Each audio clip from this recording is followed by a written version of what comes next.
Good evening, everyone. Thank you so much for joining us. Hi, Sabrin. Can you hear me? Yeah, perfect. Thank Hello. you so much. Hi, Omar. So welcome, everyone. There are around 50 people in the room here with us, and there's 130 or 123 online.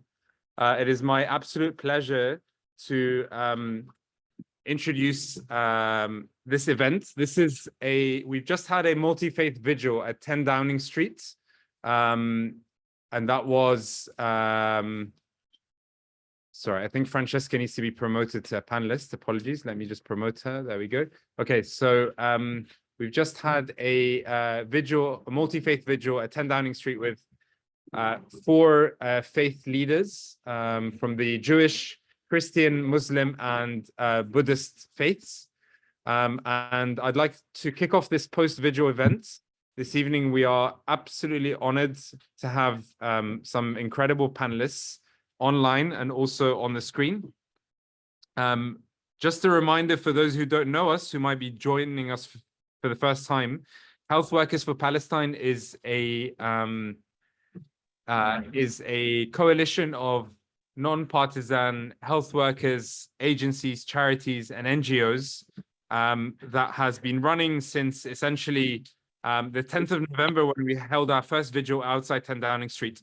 And we have been continuing ever since to hold these vigils and often to hold these webinars and events in the evening afterwards. So it's my honor to start this event with our first speaker, who honestly needs no introduction, but Reverend Dr. Munther Isaac.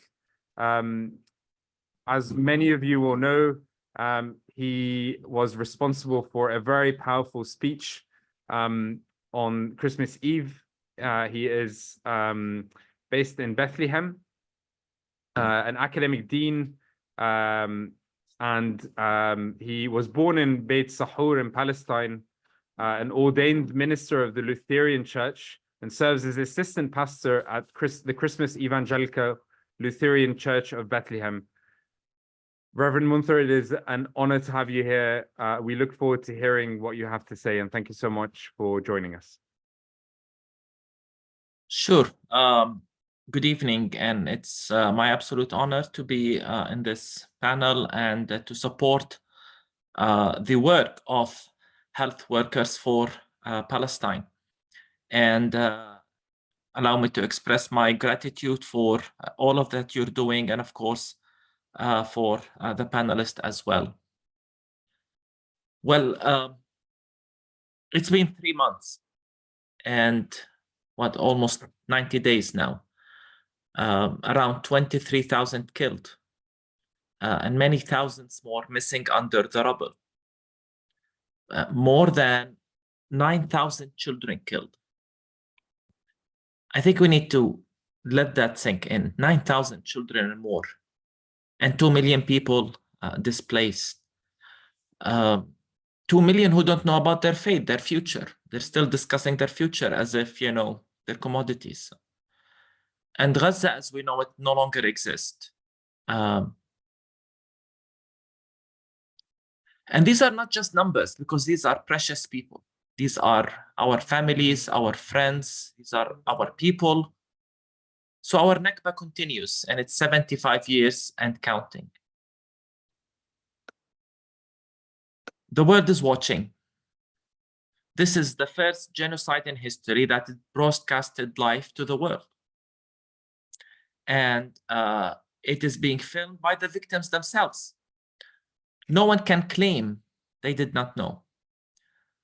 We are tormented by watching these images. We are angry from those who continue to justify the killing of our children. We are troubled by the silence of most. Indeed, the conscience of the world is dead. Maybe we have grown numb now. World leaders are obsessed about their thrones. They are intoxicated with power. They are literally now signing, autographing the missiles. I mean, it's insane. They're obsessed with war. And they don't care about the victims.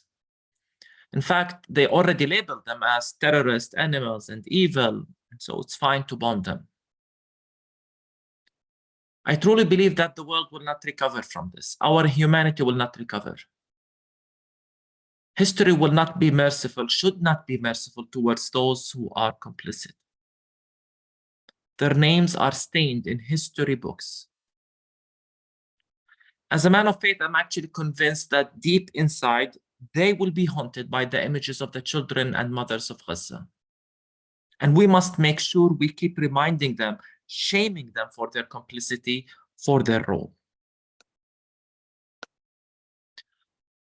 You who have joined from different faiths, different secular traditions, I greet you and I bless you in the name of the child of Bethlehem. The child of Bethlehem himself displaced, himself a victim of the violence of empires. Thank you for your courage and solidarity. Believe me, you are on the right side of history.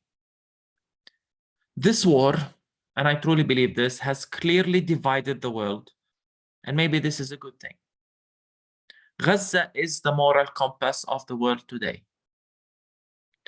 We either side with the logic of power and ruthlessness, with the lords of wars, and with those who justify and rationalize the killing of children.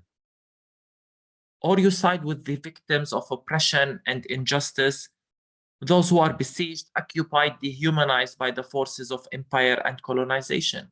The choice is simple. And if you are not yet shaken by the brutal killing of more than 9,000 children, there's something wrong in you. It's on you. There's nothing we can do to restore you. I know which side God sides with. It's my conviction. Jesus said, whatever you have done to the hungry, thirsty, poor, naked, displaced, the imprisoned even, he says, you have done to me. The Bible commands us to do good, to seek justice, to rescue the oppressed, to defend the orphan. The Bible urges us to speak out, judge righteously, defend the rights of the poor and needy. This is what we need today. And today we think and salute our heroes in Gaza. And I want to highlight three heroic efforts of three groups, the heroic efforts of three groups. First, I think we should think and pray and thank the first responders who rush to a bombed site, risking everything to look for survivors, to recover dead bodies of our people, for even the dead deserves an honorable burial.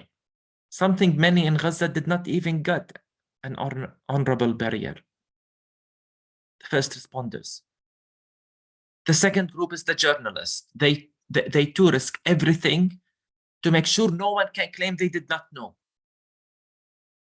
And I see their pain, I feel their pain from the fact that after 90 days of risking their lives to document the killing of the children of Gaza, that this genocide has not stopped. And the third group is the doctors. 90 days of non-stop work, 90 days of non-stop saving lives in the most difficult situations with minimum security and minimum resources. The hospitals in Gaza lack the basic necessities, and doctors are forced to do even surgeries without anesthesia. The health sector has collapsed, but not our doctors. They are resilient. They are our heroes because they never collapse. First responders, the journalists and doctors, and many, many, many others in Gaza. And let's remember that these have lost their lives, have given their lives. The world was not worthy of them. They are too honorable. Dear friends, we should not rest until this war has ended. This should be our commitment. This should be our pledge.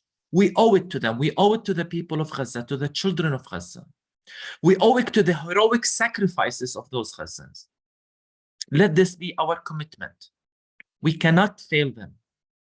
We should not and cannot stop protesting. And this is the least we can do to them. And so tonight I say, thank you on behalf of every Palestinian for all your work. Thank you from the bottom of our hearts. Thank you for your tireless efforts. We love and appreciate every one of you.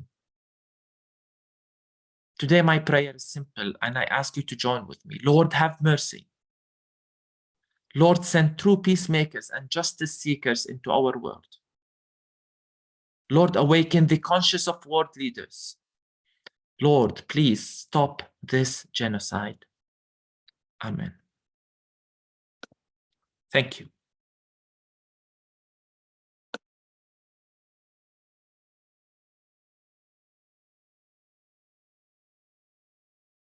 Thank you so much, Reverend Munther. Those were truly powerful, powerful words. It is an honor to have you here with us this evening. Our next speaker is someone extremely special and formidable. It is Francesca Albanese. Francesca is the special rapporteur on the situation of human rights in the Palestinian territory, the occupied Palestinian territory since 1967. She's an affiliate scholar at the Institute for the Study of International Migration at Georgetown University and a senior advisor on migration and forced displacement for the think tank Arab Renaissance for Democracy and Development, where she co-founded the Global Network on the Question of Palestine, which is a coalition of renowned professional and scholars engaged on Israel-Palestine. She has published widely on the legal situation on Israel-Palestine, and her latest book, Palestinian Refugees in International Law, was recently published. Francesca, thank you so much for being here. I was honored to share a panel with you not long ago at TRT World, and thank you for joining at short notice. And there are many admirers in this room and online for you. So we are looking forward to hearing from you. Thank you. Thank you very much, Omar, for inviting me.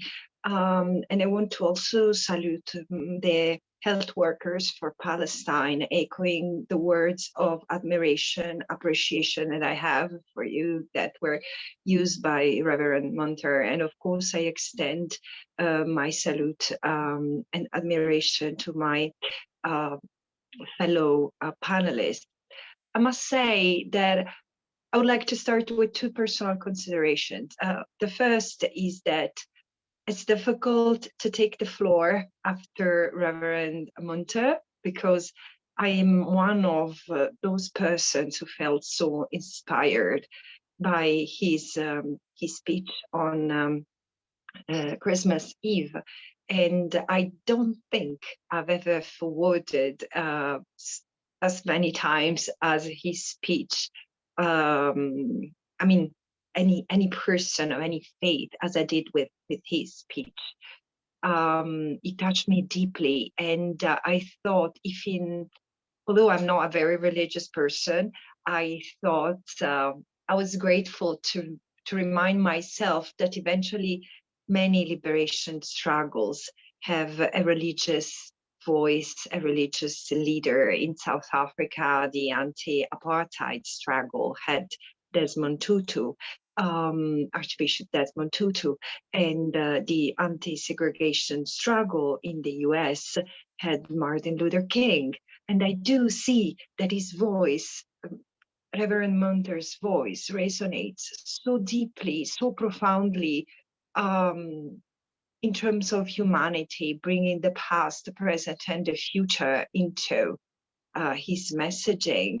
That again, I do see the value of having his voice at this very moment, and he needs to be heard across the Christian community around the world. As someone who was raised Catholic, I have to say that I was really struggled by the cognitive dissonance of Catholic communities, many Catholic communities around the world, but particularly in Europe. This Christmas, I saw the usual back and forth, the usual anxiety and agitation in preparation for Christmas dinner, Christmas lunch. And I said, oh my God, where is Jesus Christ in these people's heart? Do they realize what's happening in Gaza? And again, I don't want to sound judgmental, but this is such a historical, apocalyptic failure of everything, many of us, as part of this organized society, have ever believed in terms of humanity, in terms of law and order, in terms of being led by God in life. And again, I'm not one of that. I mean, I'm not necessarily one of those, but it resonates with me as well, probably because of my background. And it was sad to have to remind people why I personally didn't have anything to celebrate this year in particular. Although the situation in Palestine, for those of us who have been exposed to the reality of life in Palestine, even before the 7th of October, was horrible, was saddening, was depressing. So there was a context, and the context was ignominious already enough. At the same time, it has also been, it continues to be a telling moment. I do agree, and I want to go back to a couple of elements of the Reverend Munther's speech today, but it's something that also stays with me since Christmas. Humanity. This is, yeah, we have seen humanity like dragged to the graveyard because the numbers are so astonishing.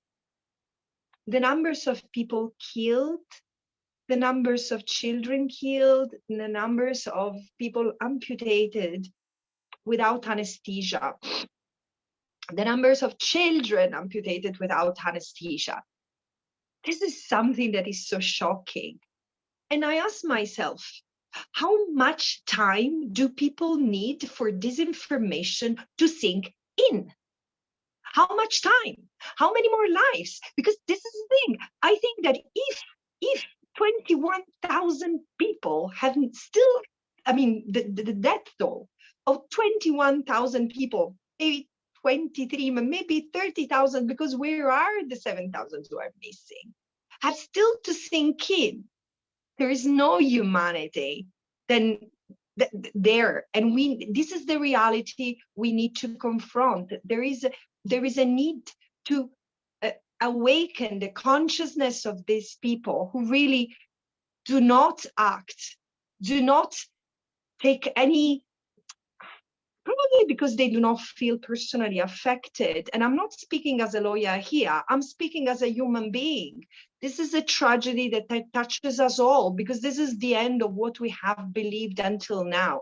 Already before the 7th of October, looking at the place that everyone calls the Holy Land, I've said, but how come that God can be invoked in any of this, in dispossessing people, in forcibly displacing people, in kicking people out of their homes in the name of God, in torching orchards, in killing children and making them orphans and homeless? I mean, there is a lot that needs to be unpacked and elaborated upon. I think that personally, I'm losing patience. I don't want to give people more time for this information to sink in.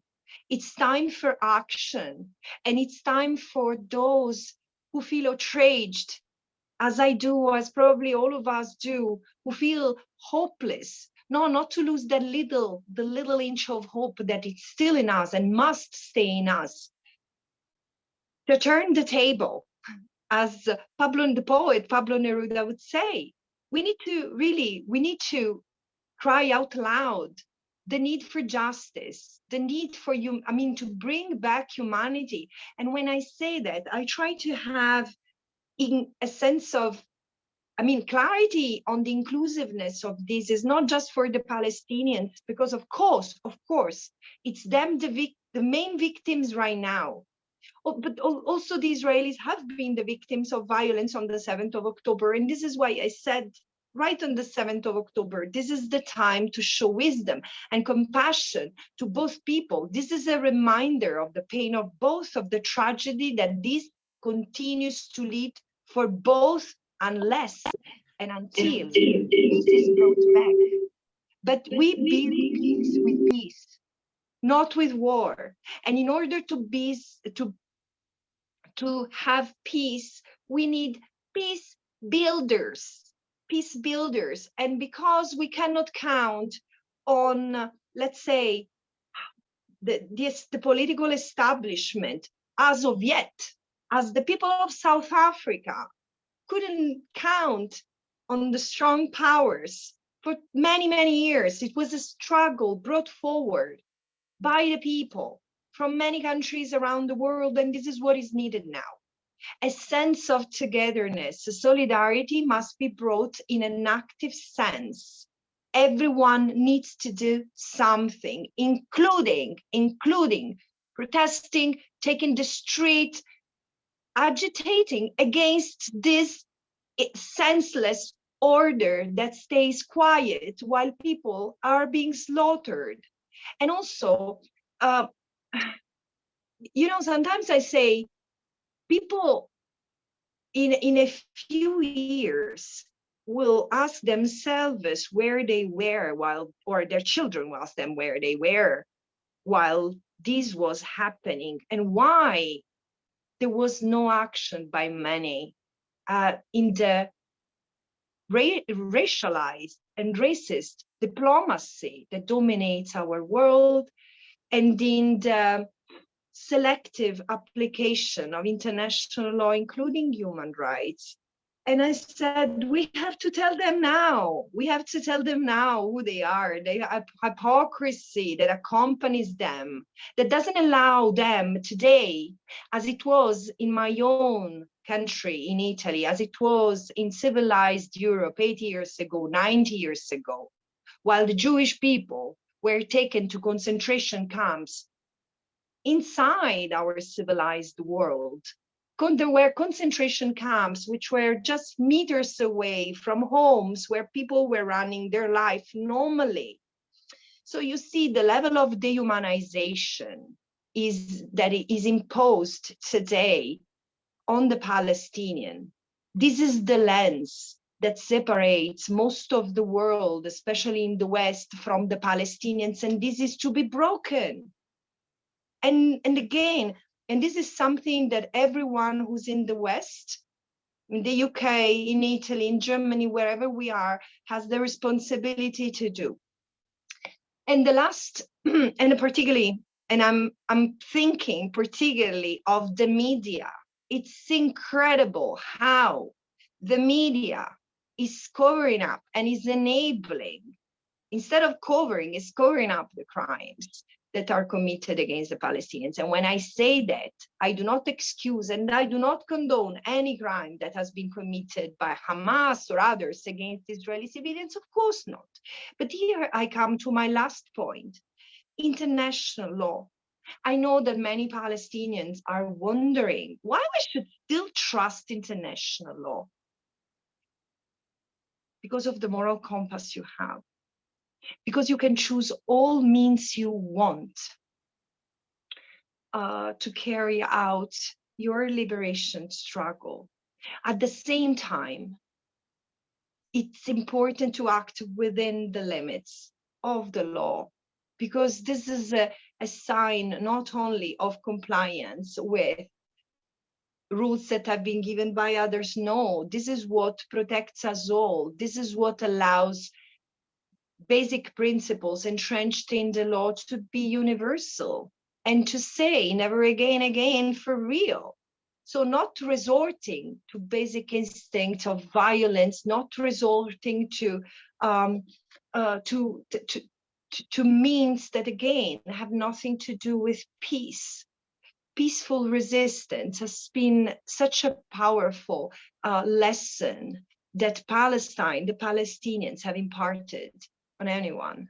I know that it seems that it has not worked, but it has not worked not because of the Palestinians, but because of the hypocrisy of the other. This can be a watershed moment, and we need to act all together to rock the boat. But again, claiming for equality, claiming for the application of human rights in their universality, from the river to the sea, because I'm among those who are still convinced and still feel that from the river to the sea is a call for justice and equality of all, to live in peace and rediscover a sense of full humanity as the only possible way forward.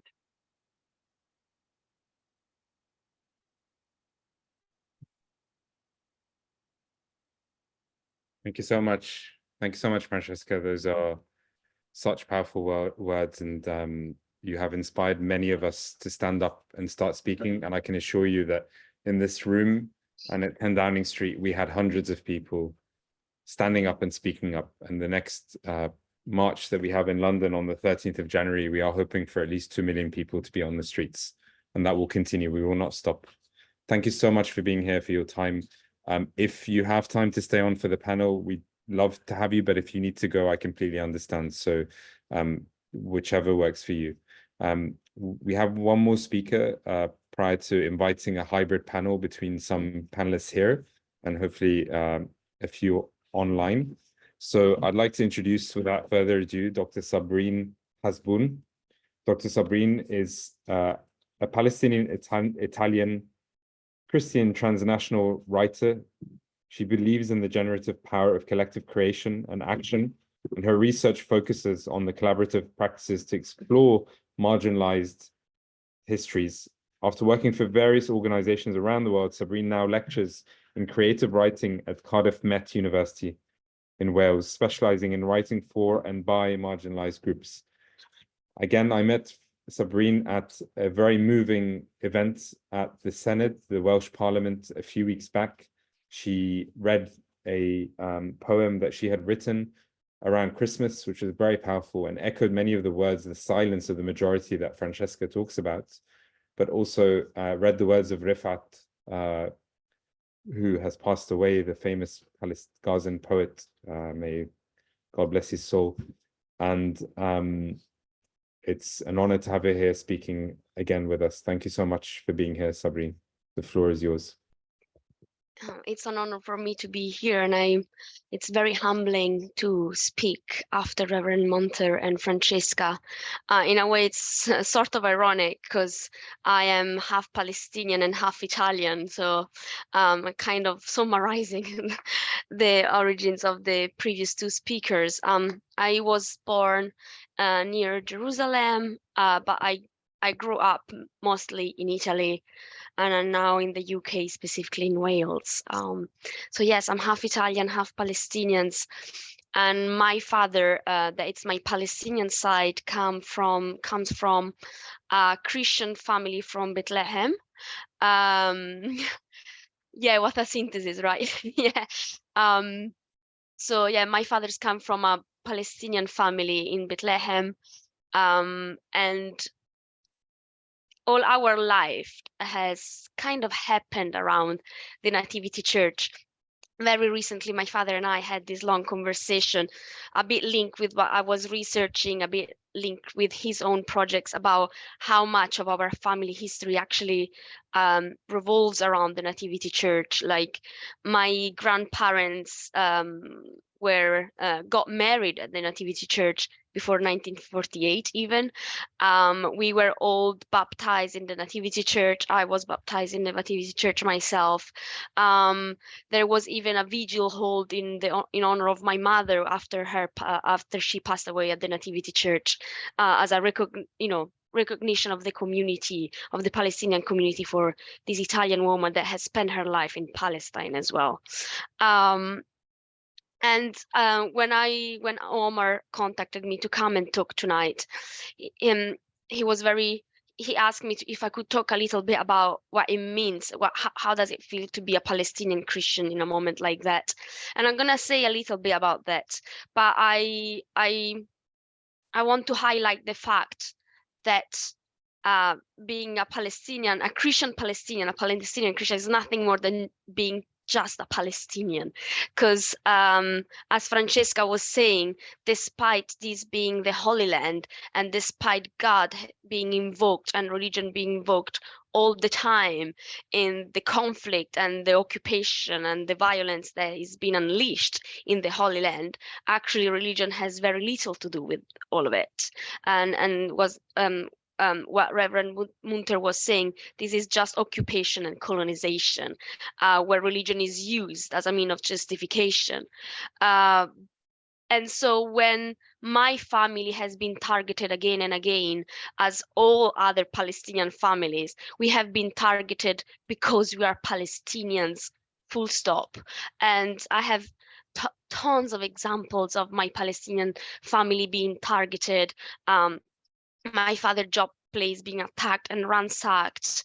And actually, Francesca was quite well that my cousin Shadi Hasbun, like Shadi, Shadi, the son of Rania, he's a minor and he was arrested in the middle of the night in Jerusalem and held under administrative detention, a minor. So administrative detention means without accusation. And I know that Francesca did a lot actually for he being freed, and he was freed, but he's still under house arrest. So my family is all Palestinians family have been targeted. And actually it came to mind that the last time I was in Palestine for Christmas, it was 2013. And when I was traveling back through Tel Aviv, because I hold an Italian passport and not a Palestinian ID, so I could go through Tel Aviv. And was Christmas 2013, the last time I was there for Christmas. I was as well being targeted, and I was stopped and searched at the airport, and I was stripped naked and left naked in a room for hours. My clothes, my passport, my phone taken away from me. And once again, this is not because anything else, but I was a Palestinian. And you know how Facebook works, that it reminds you of things that happened. So in these days, 10 years after, reminded me of my trip to Palestine and to the West Bank, Bethlehem and Jerusalem in 2013. And it came to mind right now when Francesca was talking about the fact that finally, after years and years, that my cousin tried, another cousin of mine, after he tried, he finally obtained a permit to go and as a Palestinian in the West Bank, as a Christian Palestinian in the West Bank, to actually go and visit Jerusalem. And he had to obtain that permit from Israel, and he'd applied multiple times and he was denied multiple times. And he finally got it for Christmas. And he asked me to go with him. And so we went around a couple of days to see towns and cities that I, with an Italian passport, could access without any issues. But him, that was born there and grew up there, needed a permit for. And I remember this moment where we went to buy a train ticket from Jerusalem to Haifa. And my English was very poor at the time because I have never studied before. So my cousin, actually, whose English was fantastic and it still is fantastic, went to talk at the train station, at the ticket vendor. And it was this Israeli woman who absolutely refused to talk to him because of his Arab accent. And so after he tried and again, and I could see his frustration, I had to step in. And with my absolutely zero English, that woman instead accepted to talk with me, because by then I had an Italian accent. And this shows you how ingrained the apartheid in the occupied territories is. And I remember the pain and the frustration of my cousin, and that pain is frustration is constant. And you can imagine now people in Gaza that not only are slaughtered and killed and hungered and starved, and even worse, they are not listened to. And that pain is 100 times the same pain that we have felt for 75 years for not being listened to and not being considered worthy of humanity. And so this is, this is what Francesca was saying. The silence of the Catholic community in Italy and the Christian community around the world, while the place of Jesus' birth is destroyed. It's painful, and it's, as Reverend Munther was saying, I don't know if we will ever recover, not just as Palestinians but as humanity, if we will ever recover from this. And maybe we shouldn't. Maybe this is a watershed moment from where we start a different order of humanity. Maybe we can actually become different from what we have been so far. And in a way, I wish for that, because clearly what we have done so far, it hasn't worked. Otherwise, I can't explain how people can be silent in front of the amounts of horror and pain and death and that we are witnessing right now. The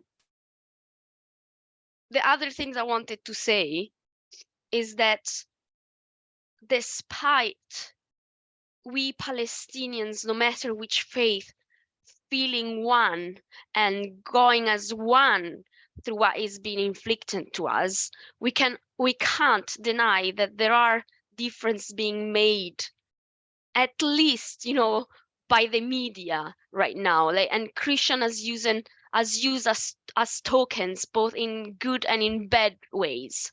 And it was just a couple of weeks ago that the deputy mayor of Jerusalem was denying that there even were Christians in Gaza, as a way to justify the bombing of Gaza, and the bombing because if they were just Muslim, that it's fine. And this Islamic phobia, it's worrying, because it's clearly just more racism against people of color, brown people, Arab people. And there has been a sort of teeny tiny amount of privilege that Christian community have enjoyed, and I'm putting enjoyed in inverted commas, because, as I said, the difference is very minimal. But even in 1967, as soon as Israel occupied the West Bank and Gaza after the 1967 war, one of the very first things they did, it was to issue new identity card where it was specified the religion, the faith of the person in the identity card. And that was done for the usual rule of the divide and conquer, and to create this division inside, where then more things were granted to the Christians than to the Muslims, and other way around, and discrimination mounted and divided a community that otherwise it was pretty much strong and united. And another things, and then I'm gonna end here. What I feel sometimes, as I said, as Christians, we are positively discriminated because somehow we are given more platform by the Western media, because somehow we are more relatable. And I hate that. And yet I know that we have to use that space, that privilege, to talk even more, to speak even louder, and to speak for all of us. And so this is, to summarize, this is exactly how I feel as a Palestinian Christian, even if, as Francesca will say, I'm not really a believer. I was born into this religion, and my family in Bethlehem is a traditional Palestinian Christian family. But I'm gonna use this platform and this position to talk about more and more, to march more, to do more, to act more. And this is a call for all people who are in a position of power, even if it's light power, of privilege, even if it's light privilege. Don't make this privilege stop you and silence you because you are afraid to lose it. This is the moment where you have to use your privilege to work, to fight, to do something. Otherwise, everything you have worked for, it doesn't have any meaning. And think about, I want to end with that. Think about once again about all those people who have lost their life and they're losing their life right now in Gaza to try to preserve even just a atom of normal life for people in Gaza. Doctors, journalists, educators, writers, everyone. So do it for them. And that's it.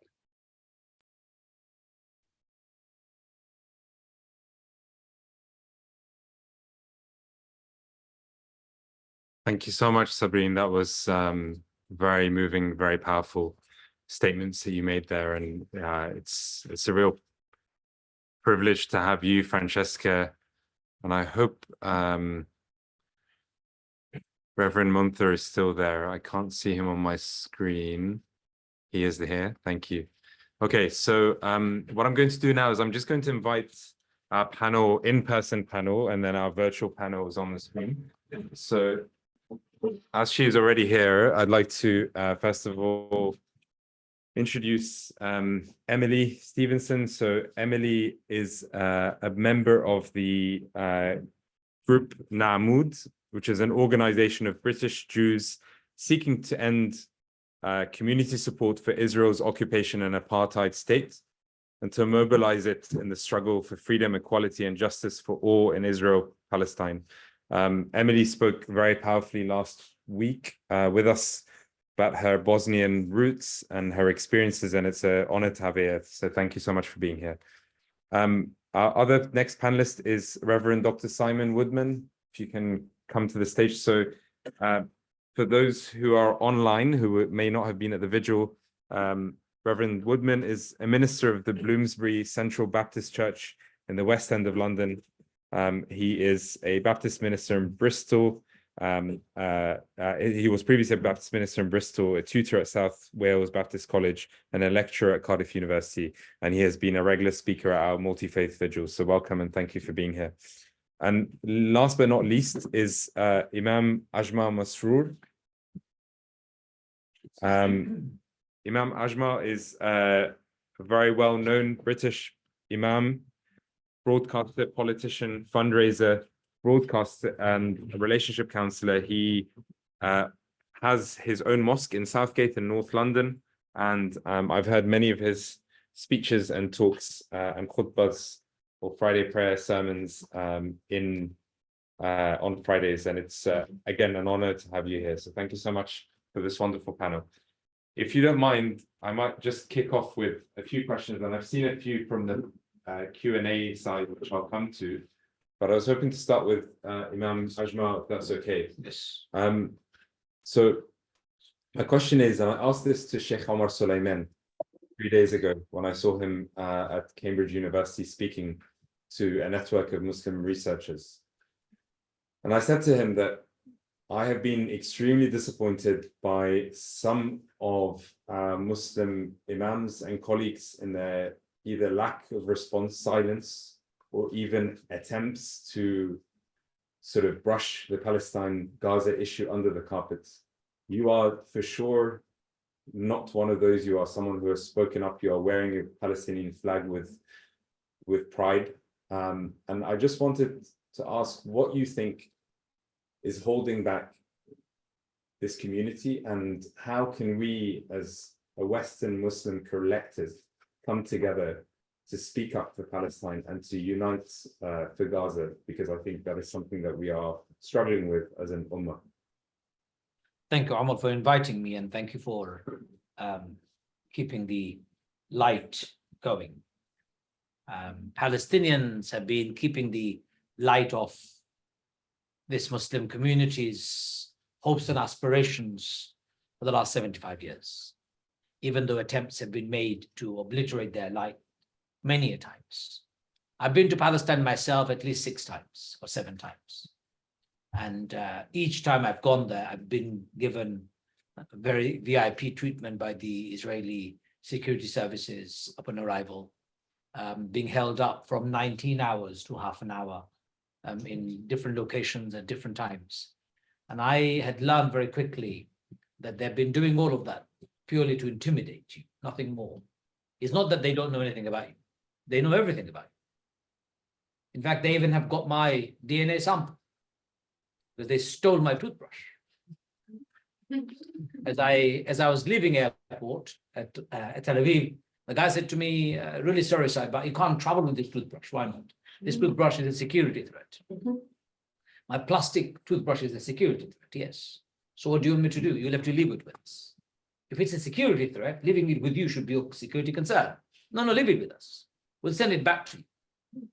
So I gave him my toothbrush. He took it. And he goes to me, can you take your shoes off? I said, why? Because we would not like you to wear your shoes while you're going to the plane. I said, okay, took my shoes off. One girl walked with me, one of the Israeli workers. She carried my shoes. In the Asian culture, if you carry someone's shoes, you're really low. So I was feeling very privileged. But as I was walking to the plane, he started chatting me up, literally flirting. So I looked at her, I said, well, young lady, do you realize I'm old enough to be your dad? She goes, no, you're a handsome man. I'm single. I'm coming to London very soon. This is a job I have. She was really forward. I just couldn't get rid of her. So I said to her, look, young lady, just give me my shoes back, please. You're just humiliating yourself, trying so hard. And she goes to me, it's only a job, it pays very well. Then I said to her, I don't mean to be disrespectful to you, but if you were the only woman on the face of this earth, I would not look at you. She goes to me, don't be mean. I said, I'm not being mean. I know the psychology from where you're coming from. You are as damaged psychologically as the Palestinians. You're traumatized, and your behavior demonstrates the trauma that you're carrying. So I feel sorry for you. I really feel sorry for you. When I traveled across Palestine and I saw the awful plight of my Palestinian brothers and sisters, I realized actually not doing anything for Palestinians is not even an option. Some may turn around and say, well, you've been radicalized from the day one. Well, good, I've been radicalized. For this cause, I'm proud to be radicalized. Occupation of a people's land. We should all be radical enough to stand up and say, end occupation now. So, ladies and gentlemen, I've always consistently followed one single principle. From the age of 14, when I gave my first speech, it was on Palestine. And when I started Islamic Society in my college at the age of 16, I spoke about Palestine. And I've always said, I believe in one state for all people, where everyone has equal rights. All the Palestinians who've been made refugees must return, must be given the right to return to their own homes, build a democratic state for all. I've been told, berated, called off by parliamentarians, British parliamentarians, European parliamentarians. Oh, he's too extreme with his views. But ladies and gentlemen, it hasn't stopped me. The reason why some of Muslim clerics have stopped from coming forward and putting their neck out, it's too frightening for them. They don't know what would happen to them, what would happen to their family. I'm banned from 5 countries. Good timing. For example, it's okay, don't worry. I was taken off I was taken off from a plane when I was going to America. I wonder why. I still don't know. I'm banned from Bangladesh, where my parents come from. I don't know why. If I land in Saudi Arabia, probably my fate will be the same as Khashoggi's. I won't go to Dubai. I won't go to Egypt. For one simple reason. I'm not willing to compromise on my principle and my faith, which says stand up for justice no matter what happens. I'll stand up for justice if my father was an unjust man. I've always lived like this. Not everyone can do that. Not everyone is willing to give up their life, their career, their money, their prospect. I asked one of my teachers, who is an Imam of a mosque, I said to him, why are you not speaking up. He said, I won't be able to go to Umrah anymore. I know it sounds frustrating, right? But it's as simple as that. For them, it's about bread and butter. They'll get sacked from their jobs. And there is nobody else who will employ them as far as they're concerned. I have never relied on a single penny earning from a mosque. I've been an Imam for 35 years. I've not taken a single penny from a mosque because I need to pray. I pray. So you don't need to pay me for that. You want to pay me my salary. You can't afford me. So I say to the mosque, they can't afford me. Because of course, mosques won't pay you good salary. Unfortunately, it's not affordable for them. So it's about money. It's about career. It's about being cancelled. It's about being shut out. It's about all of that privileges that they enjoy today completely lost. And I don't give a monkeys about these privileges myself. So it's not easy for people. I can speak here and speak the truth, but I have done it. And alhamdulillah, Allah has been my provider, protector. I've never starved. I'm not in debt. I'm okay. I've done pretty okay with my family. Not everyone has that same faith. Tawakkul on Allah is a very different concept for Muslims. Tawakkul does not mean that you just rely on Allah. You rely on Allah when you know that actually there's no other way. And you also rely on Allah, even if you know that there is no other way, I'll still stick to my principles and rely on God. It happens. I'll just finish this off with this. Look, I believe if you believe in God and have tawakkul, everything happens happens to you. Last week, 2 weeks ago, I was flying to Edinburgh for a fundraising dinner. And I do a lot of fundraising, state fundraising, but this is fundraising for Gaza. I arrived at the airport and by 1 minute, the gate was closed. So I went to the desk and I said, look, the gate's closed. It's not allowing me. I'm going to go to Edinburgh. Would you please let me in? They said, no, sorry, the gate is closed. So I begged the guy. I said, I'm going for a Palestinian event. It's for the people of Gaza. He said, I'm really sorry, I can't help you. So slightly resigned, I looked at my phone and I thought I'll call up the organizer and say to them, I'm really sorry, I can't come. But my phone wasn't working. Internet wasn't working. There was no reception. So the guy said to me, why don't you go outside the airport? You'll get better reception. I'm walking outside the airport. As I'm walking out, a man walks in my direction. And from afar, he smiles at me. And I'm familiar with this smile. It says, I recognize you from television, kind of a smile.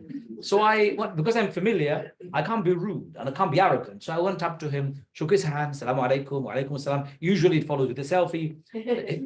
He said to me, you look very distressed. I said, yeah, everything is okay, but I've just missed my flight. He goes to me, which flight? I said, flight to Edinburgh.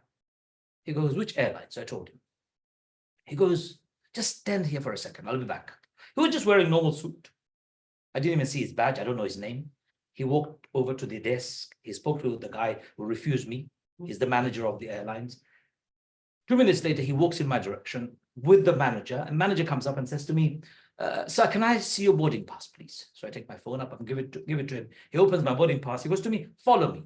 He takes me to the gate, which says VIP at the front. He says to the lady at the gate, this is a very important guest for us. Can you make sure you let him in and make sure he gets the plane? And the guy who randomly appeared from nowhere escorts me all the way to the plane. And I get on the plane. Even the guys who are scanning your boarding pass welcome me as a VIP. Why am I sharing this with you? I believe when you do tawakkul, when you rely on God and do the right thing, doors open up in every way you go. This random guy, I don't even know. I still don't know who he is.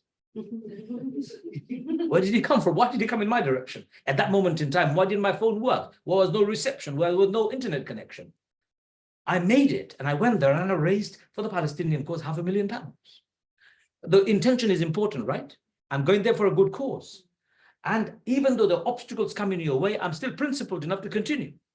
And then God says, you've done all your bit. Now all your troubles, I'll open up. I don't think our people believe this. If you don't have that faith, doors will never open. If you have that faith, all doors will open. And that's why I believe Palestine will be free one day, because we have that faith and we have that principle.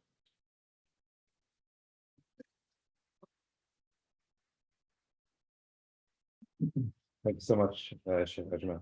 I wanted to ask a similar question of our two Christian faith leaders. So Reverend Munther online and Reverend Simon here.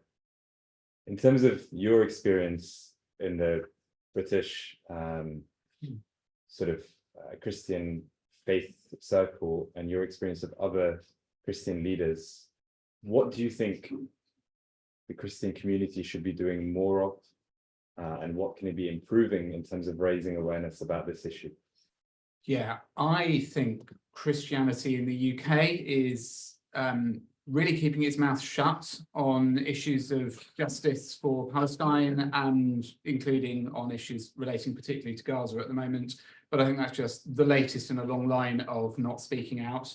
I got involved in this vigil because I was involved in the one on Christmas Eve, and it came about through a kind of coincidence about something on Facebook, and my goddaughter saw it. But when I was speaking to the people who were doing organising for Christmas Eve, they've been calling church after church after church to try and get a Christian cleric to come along and just represent the Christian faith at this vigil, and they were hitting brick walls. And I would say that is pretty common. So, you know, I move in Christian circles within my denomination and ecumenically, and people are not speaking out on this. They're not preaching about it. They're not raising it with their congregations. There are some notable exceptions. Of course, some are. I think there are some fairly historical reasons for that and some theological reasons for it. I think those of us who are heirs to the tradition of sort of white British Christianity are heirs to a tradition that has got a woeful history of engagement in the country of Palestine, going right the way back to the British Mandate for Palestine and before. So there's a huge amount of complicity in setting up the situation that has led to the current situation. And I think that keeps a lot of people quiet because they know that they're the heirs to something pretty distasteful there. I also think there's theological reasons behind it. I think that a lot of this influence comes from sort of the evangelical tradition within the United States, who have a theology relating specifically to how the Christian faith ties up with the re-establishment of the State of Israel. And you get a lot of that theology in Christian churches, and even pastors who might be kind of beyond that or through that into a different place are afraid to speak out because they know that if they do, they're going to end up getting it from their congregations who are not in that place. So I think there's a range of reasons why people don't speak out from the Christian tradition. And I think that's wrong. I mean, I just think it's wrong. The church where I'm the minister, we've just got something coming up in a couple of weeks. We've got a blue plaque being unveiled on the front of the church. It's not gone up yet, it goes up in a couple of weeks. But that's celebrating the fact that Martin Luther King preached at our church in 1961. And of course, famously, he was a Baptist minister. And he said that injustice in any one place is injustice everywhere. And the reason he was in the UK in 1961, when he came to preach at our church, was he come over to speak at an anti-apartheid rally. So here we've got the guy who's fighting the civil rights struggle in the United States, coming to the UK to speak to a white British congregation and then speak at an anti-apartheid rally. And that's because he knew that the struggle for black rights in America was the same struggle as the struggle for against apartheid in South Africa, and that he needed to come to the UK to draw in the power that could make a difference to that. And I think that's the kind of Christianity that I think we need more of. And I think we don't have enough of that. And that's kind of what drives me to want to come to events like this. And I've just got to say, looking at Munther's face there on the screen, Munther, it is great to see you again. I don't know if you remember me. I shared in the administration of Eucharist with you about 14 months ago in your church, and it's really good to see you again. So it's a reconnection. Can I also congratulate Munther on his speech on behalf of the Muslim clerics here? We were so touched by what you said.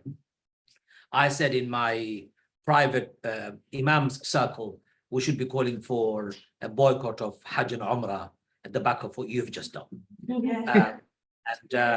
And they said to me, how can you say that? I said, look, if a Christian minister in Bethlehem could cancel and announce the cancellation of the most important celebration of Christianity, we Muslims, for the sake of humanity and for the sake of shaming and naming the illegitimate regime that has been holding power in Saudi Arabia, we should boycott it. Obviously, I didn't go very far.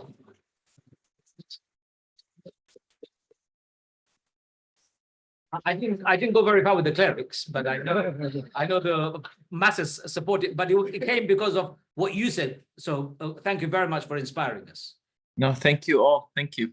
Reverend Munther, can I ask a similar question to you? So again, your feelings on the lack of the Christian faith community coming together, in spite of the Pope saying some very strong words, and in spite of your very strong statement on Christmas Eve, what more needs to be done to get people of Christian faith to stand up and speak, and leaders to come out and speak?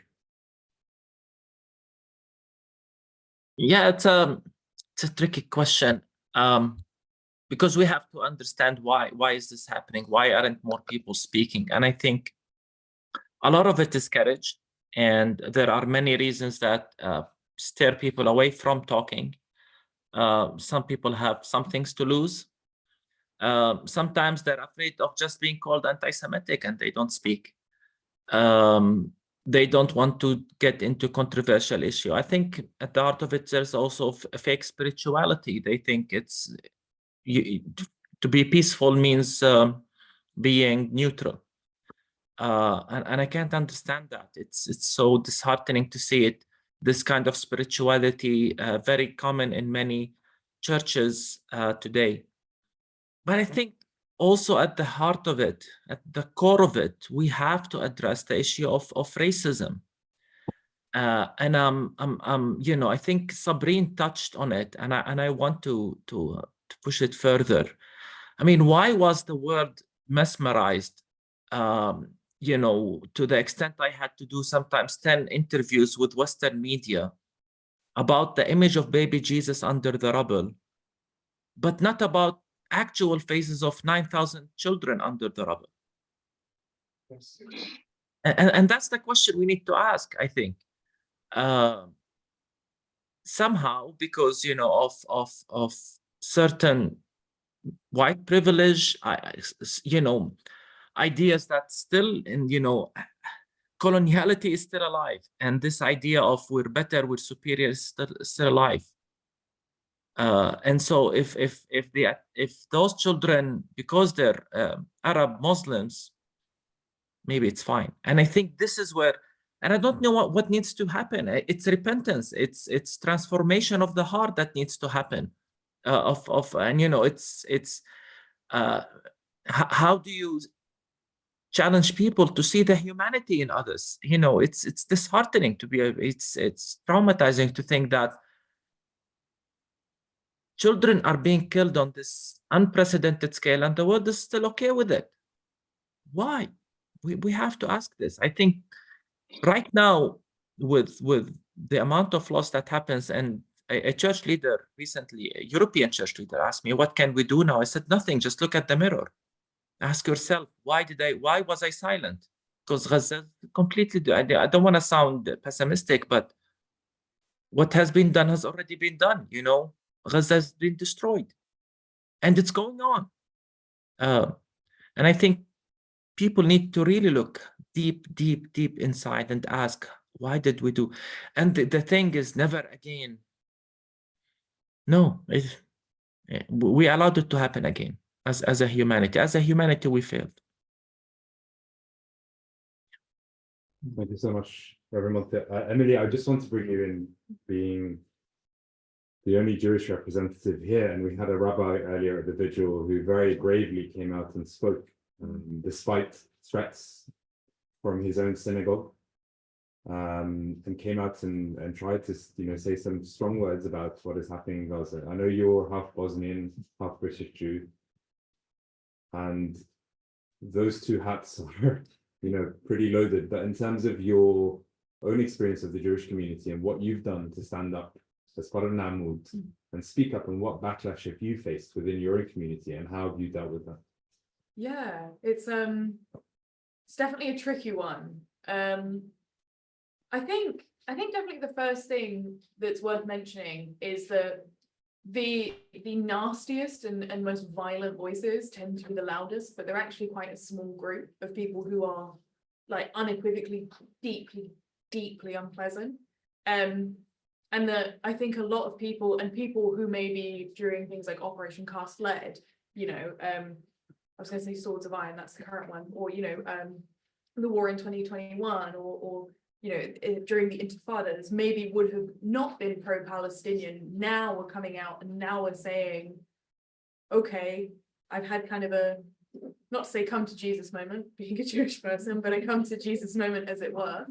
But yeah, I mean, it's absolutely horrifying, some of the things people will say to you.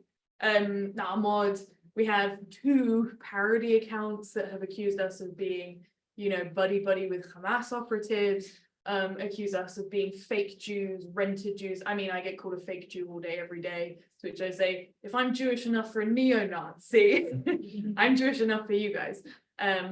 You know, I've had people in my DMs on Instagram sending me rape threats, sending me death threats, telling me that they should ship me to Gaza, which, yeah, horrible on so many layers, you know, sending me my address. And this is not just me, this is other members of Namad who I imagine have experienced similar things, purely because we're willing to have some courage and to stand up and say, do you know what?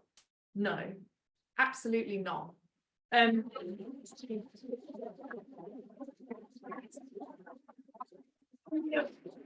an organization, and just as Jewish people in general, we absolutely stand on the shoulders of giants when it comes to anti-fascist organizing, anti-tyrant organizing. You know, there's a group in the US called Terroir, which is named after, so during Rosh Hashanah and Yom Kippur, during the days of awe, they blow this big ram's horn or a kudu horn called a shofar. Terroir is one of the blasts that you hear from the shofar. Their slogan is resisting tyrants since Pharaoh. Apologies to Egyptians in the room. I think they'll join you. Thank us for the pyramids. But yeah, you know, their slogan is resisting tyrants since Pharaoh, and there is a history of really staunch Jewish resistance to tyranny, to oppression, and you know, I'm not lucky enough to be of Ashkenazi descent. My family are Sephardi, so you know we were originally from Iberia.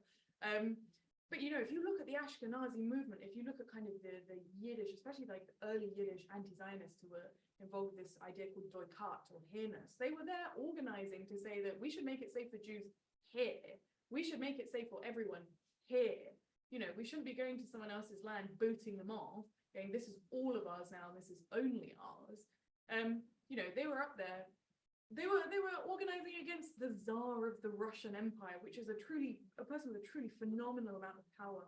In Britain, you know, they were organizing in Cable Street. They were literally kicking in the heads of fascists, which is something probably I wouldn't do. I'm scared of them. You know, throughout World War II, Jewish resistance against the very people who were exterminating them was so powerful. My own grandparents in Bosnia were Yugoslav partisans, and there were plenty of Jews in the partisan movement. You know, you look at the Warsaw Ghetto Uprising, you even look at death camps and concentration camps like Treblinka, like Auschwitz, like Dachau, and you can see people were actively organizing uprisings there. You know, when we stand up and we say never again means for absolutely no one else, it doesn't just mean never again for Jews. We mean that, and we stand on a tradition of that. You know, so when I have someone tell me, oh, you're just going to get raped by a bunch of Palestinians, which is horrible, not only just to me, but to Palestinians, absolutely awful. So then I say, I'm not afraid. I'm not afraid. You can send me the nastiest things in the world. You can send me my address. You can tell me that you're going to go, you know, post flaming dog shit through my letterbox. Sorry, pardon my French. You know, you can come, you can, you know, as happened in Brighton at one of our vigils, you can come to our vigils and shout abuse at us when we're holding a vigil for people who have died, you know, on all sides.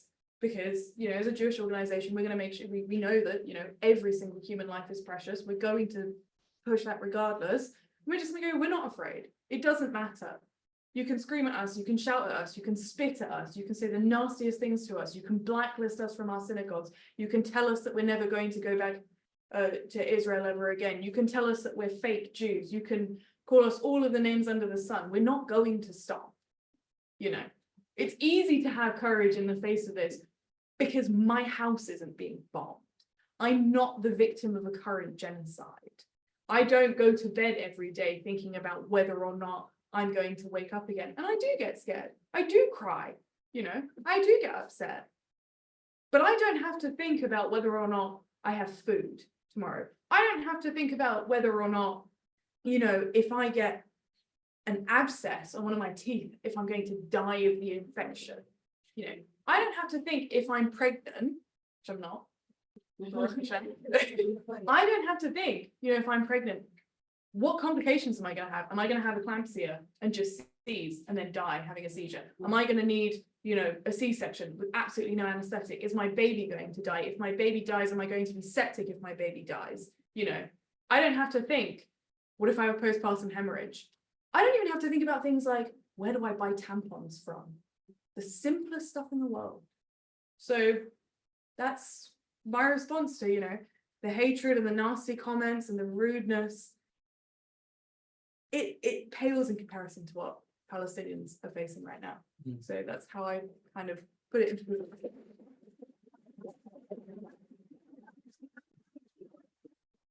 That's very helpful. I mean, I've been speaking up, and I have to say, in 2 months of this, I have had 0.1% of the hatred you have had. So for you to speak up and be able to go to vigils and actually represent that is in the face of that. I still remember the one death threat I've had, and that's pretty horrific. But you're receiving this on a daily basis. So honestly, kudos to you for doing this. I want to change tack a little bit and bring in Francesca, and then Sabrin. Francesca, there's a couple of questions in the Q&A which I wanted to highlight. We won't be able to answer all the questions because we're limited in time. But Francesca, there's a few people asking whether you think, and we've talked about reformation of, our own faith institutions, should there be a renovation or a revolution in the United Nations and the structure of the UN and the power of certain countries to veto for a ceasefire? And on that note, a follow-up question is, do you think the South African case for against Israel is going to have an immediate effect in terms of the possibility of a ceasefire in the coming weeks? Thank you, Omar, and let me salute the other speakers that just took the floor. Really, I feel so jealous. I'd love to be with you in person and get a bit of the energy in the room. Look, ideally, yes, answering the questions. If we were in an ideal world, yes, we would need to have a more democratic setting in terms of executive power in the UN. But not only we are not in the ideal world, we are also in an emergency. So my brain right now is not there. I want the system we have to function because it could function. And even with the dysfunctional elements of it, there would be other way around. What scares me the most is that I feel that the international community, as a community of countries, as a community of people, hide itself, with each country hiding themselves behind this paralysis at the UN, not to do things that they could do on their own, as South Africa did. South Africa did great, invoking the Genocide Convention, in bringing the case to the ICJ, to the International Court of Justice, because this is these can trigger a preventive measure like an immediate ceasefire. Now, it's absurd that a ceasefire has not been declared yet, and this takes me to the previous point. Why each country we belong to in the West, but excuse me, also the rest, do not start taking measures, diplomatic, political, and economic measures. Like Israel, he's a trading partner of many countries. And this is why in the West, we have a huge responsibility. Citizens in the West have a huge responsibility to push their countries to review. Particularly in the UK, there is a sense of urgency to review the trade agreements and the political arrangements with Israel, to stop to declare an arm embargo, to stop the arm exports toward Israel. So there are things that each country must and can do, even with the paralysis of the of the UN Security Council. So I'm not saying we should stop dreaming and working for a better UN system, but the problem remains and it's evident in the fact that even with the power that each state has, only a few countries have suspended their diplomatic ties with Israel as of the 7th of October. Many countries keep on supporting Israel's claim of self-defense, that this is self-defense, which is not only absurd, it's outrageous. It's outrageous that such an assault on humanity and human beings, on life, on civilian infrastructure is called self-defense. So I think that this is a moment where I see the real revolution that can happen is to give meaning to we, the people, in the UN Charter. And it takes a lot of effort. It takes a lot of mobilization. It takes a lot of taking the street. It takes a lot of taking responsibility. It takes a lot of taking risks.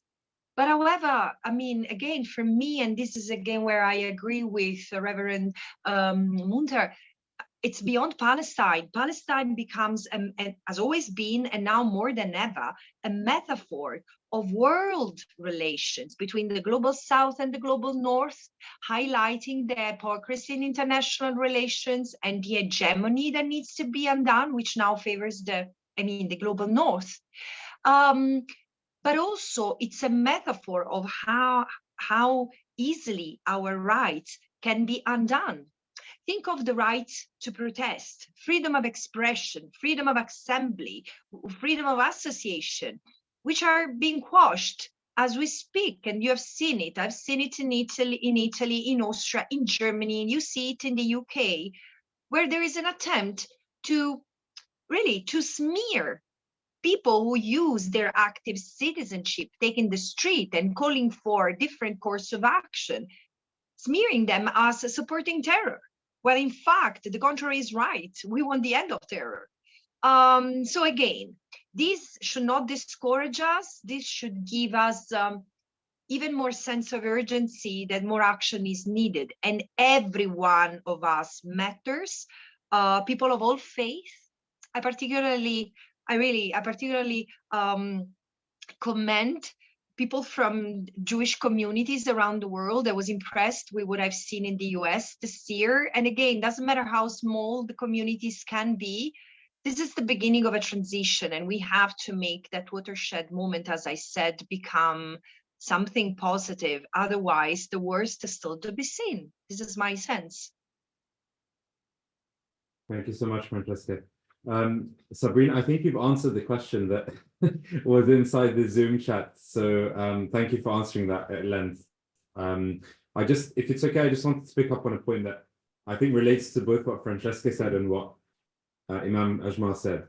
So you mentioned about, and I think there's a link here. You mentioned about the terror, the UK and the US and many Western democracies trying to silence people in the streets protesting, right? But I went to bed last night and I actually was thinking, I was trying to meditate and I was thinking, what am I grateful for? And one of the things that I was grateful for was the ability to speak up, because I have friends in Egypt, in Saudi Arabia, in Libya, in Bahrain, in every Middle Eastern country, especially in Egypt, where I'm from, who are crying every night because they tell me we cannot go out and protest. We cannot go out and shout out about it.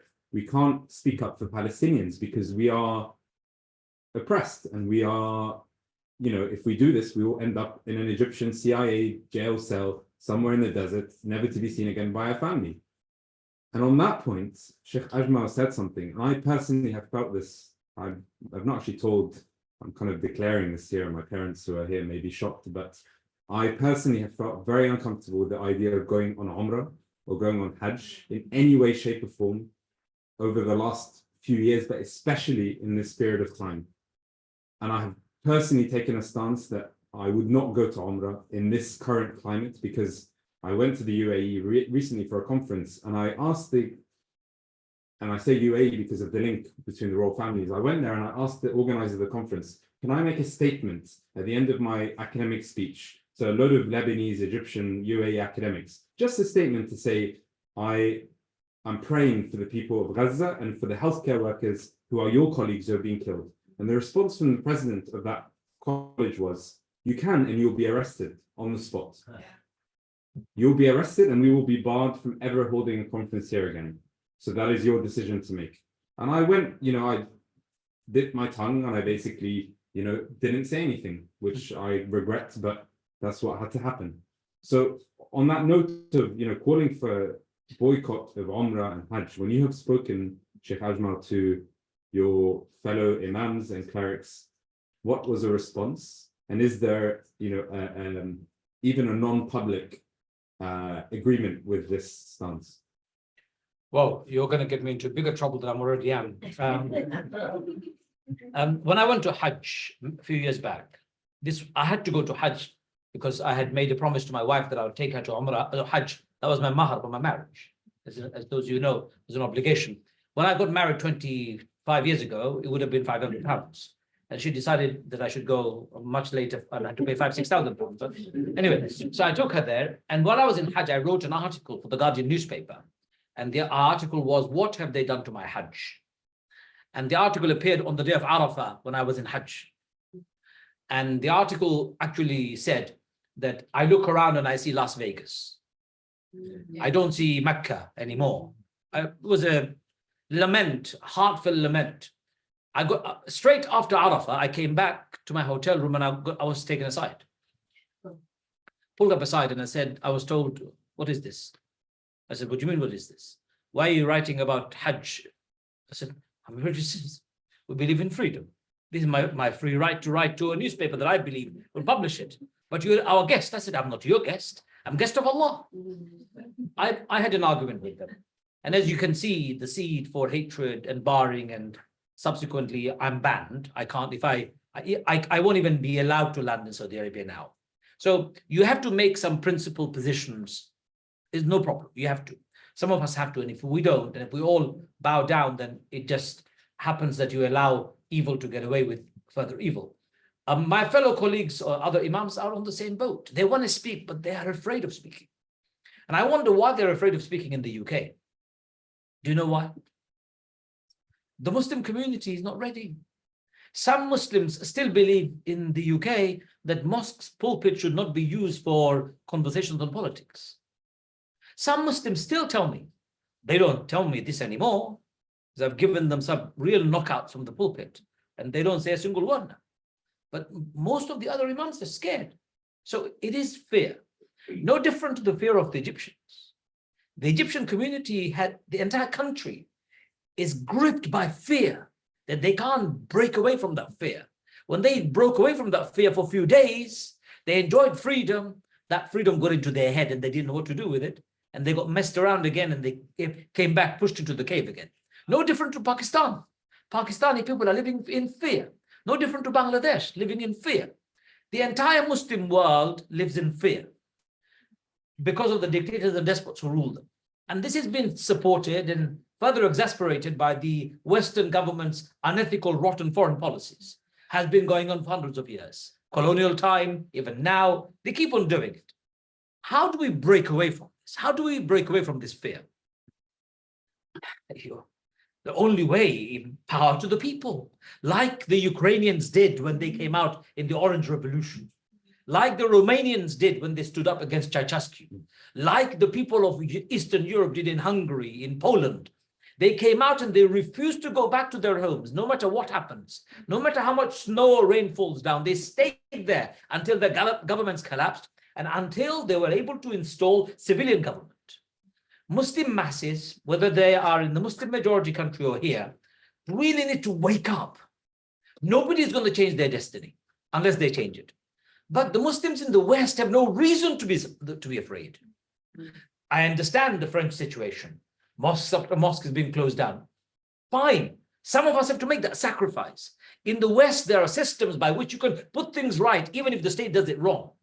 When American government denied me my visa, I nearly sued American government in the American Supreme Court. Before I sued them, they gave me my visa back.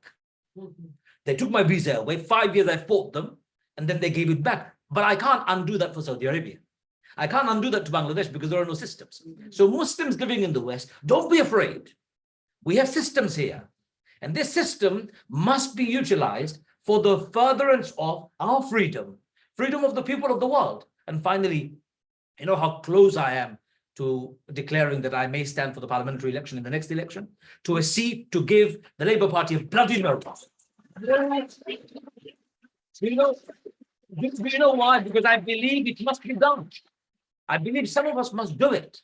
We must find a seat from where we can shake those cobwebs from the Labour Party's slumber state that they're in and tell them that you're in denial. So look, there are lots of things available in front of us, ladies and gentlemen. We're in the UK. We still have freedom of association, freedom of speech, freedom to write, publish, internet. We have the right to exercise our voting right in the election. You don't like any political party, stand independently, create your own party at the local level and national level. There is a lot we can do. In the UK, there is no reason to be afraid. Yes, I'm really sorry you're going through a horrible time, but we've been through it ourselves, right? I live with 2 death threats. If somebody wanted to take a pot shot at me, I'm afraid you would be dead too. This is the risk that you take. But life is like that, ladies and gentlemen. No giants of the world ever made a difference without being prepared to give up their lives. And you are not asked to give up your life in the UK, luckily. You're only asked to give up your voice and your money and your time. We can do it. And we just need to galvanize people, organize ourselves, and we will make sure Palestine becomes free one day. Today or tomorrow.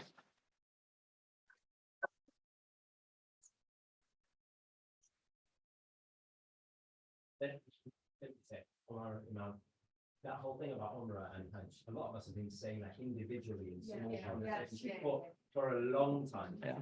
So I think especially with Palestine now, I think the Muslim community in particular has got a taste for going without, right? As Zara, Starbucks, blah, blah, blah, finding out not even just the usual soda street. We did it for 3 years without Umrah in COVID time, for 2 years. What I would say is that it just needs someone to link the Palestine issue with Saudi foreign policy. Now, if there was a charismatic Muslim leader, think about naming their names, I can promise you it would go somewhere. But I think we're getting there. Maybe not quite really, but we're getting there. Time it requires support, because using a football analogy, you can't have a few people sitting at the back and then a few people going full forward. You expose everything on the middle. Absolutely. Everybody has to move together. Absolutely. So that's what's required. One of the reasons why we don't say these kind of things, it's a theological problem. I say this, another Imam gives a fatwa against me. I'm done, right? A country like Iran gives a fatwa against me, for example, if it does, I'm done for life. So for statements like this or a move like that, you need a wider alliance of imams of all background to come together and say, okay, for the first time, we're going to do this. I don't think British Muslims are ready for that. American Muslims are there already. British Muslims are not. One of the reasons why British Muslims are not is because, do we have Pakistanis and Bangladeshis in this room? Forgive me for singling you out. I'm from the same background. When our parents came to this country, they came here as manual laborers. They had very little education. They came here to earn a little bit of living. Their investment was not in education. In America, the first generation of immigrants went to do PhD, master's degree. So they were educated masses.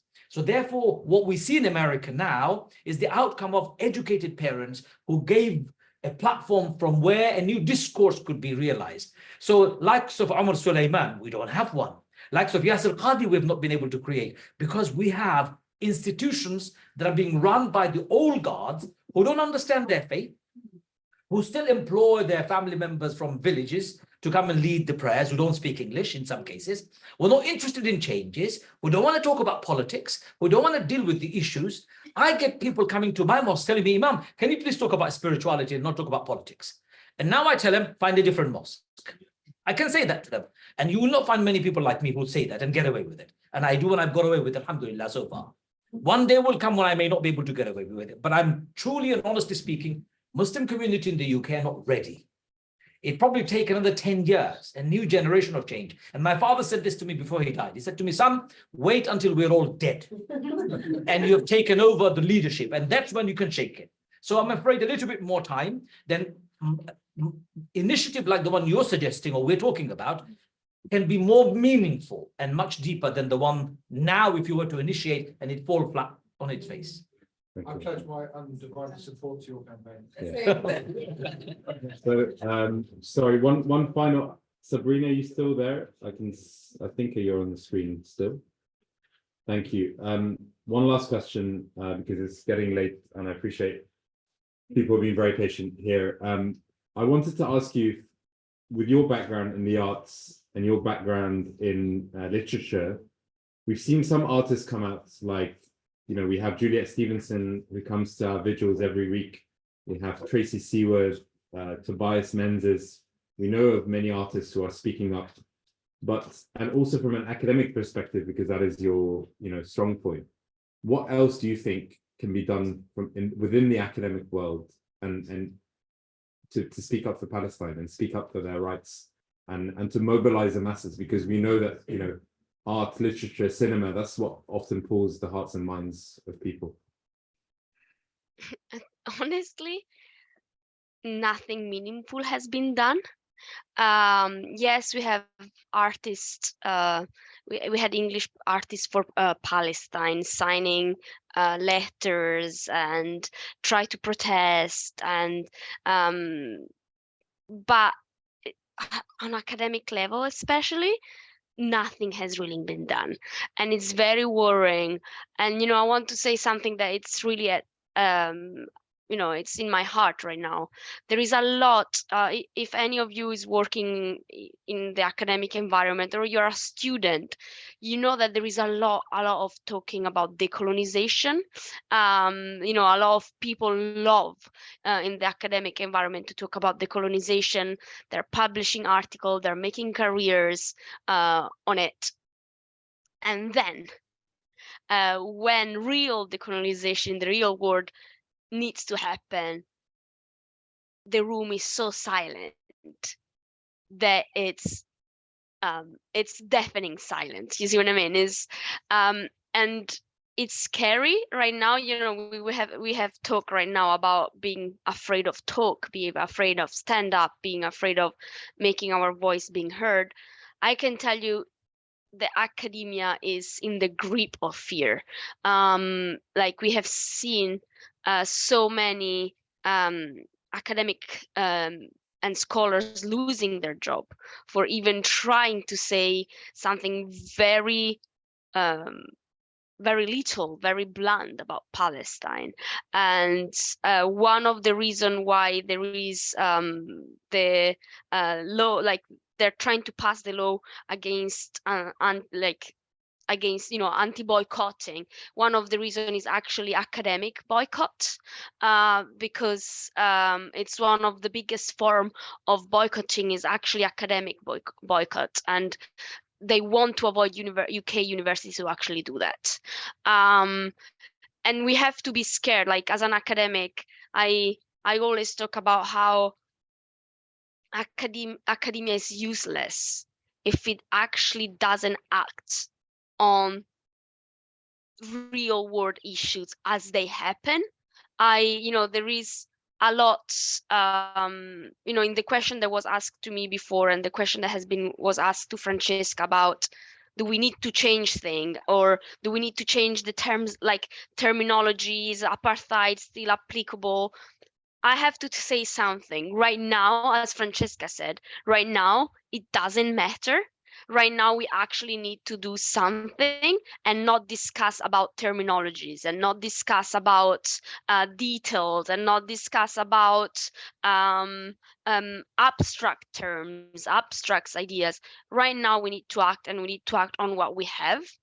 And that also, I think, really, if you are a student, if you have any form of pressuring an academic environment or an artistic environment, we have seen tons of artistic institutions and artistic venues refusing Palestinians and Palestinians-led initiatives because with the excuse that it was political. And this is what we were saying, like, how can we once again be silenced by, oh, we don't talk politics here? Like, that sentence should be deleted from our vocabulary. Like, everything that we do is political. Like, even not being political is political. So we should stop being blackmailed by this idea of you should not be political, and just take a stance. So if you can put any sort of pressure in the academic world or in any artistic world, do it, because nothing has been done, nothing meaningful, not really. Like, that it's a huge area that we need to tap into if we really want to mobilize and galvanize more people, because nothing has been really done there.